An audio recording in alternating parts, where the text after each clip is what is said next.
We started as a small organization by a group of Holocaust survivors. Those survivors courageously told their stories to thousands of students every year because they had heard about denial, and they wanted to tell their stories and make sure that no one would ever deny the Holocaust again. In 1983, I was invited to come to Washington, D.C. to build a future Holocaust museum. And on the plane going back, I said to my wife, Sandra, we must do something locally in Seattle. In 1989, we were incorporated as an organization, Surviving Generations of the Holocaust.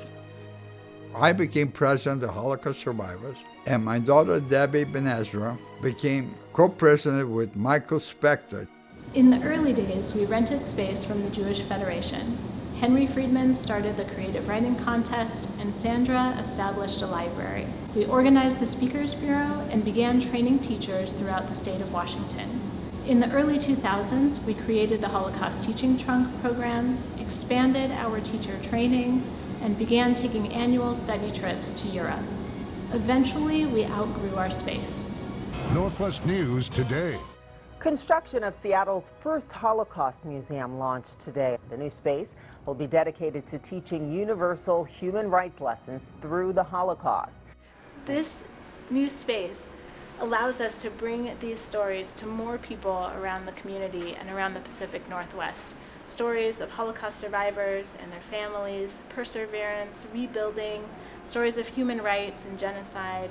We have a greater visibility for teachers and students, which means that more of our trunks are going out and more of our resources are being used across the board. I see us here connecting the past to the future. I see the future coming in our doors every day. Students, teachers, families, community groups. And I think this is the best way for us to educate the public about the Holocaust. During the 2019 legislative session, the Holocaust Center for Humanity introduced Senate Bill 5612 that provides quality Holocaust education throughout our state. I appreciate the support of this committee as we move forward on this matter, because I think it's a matter of vital importance for not just the Jewish community, but the entire community. The bill passed with unanimous votes in both the House and the Senate. We are so excited about the future, and none of this would be possible without our dedicated teachers doing this work in their schools.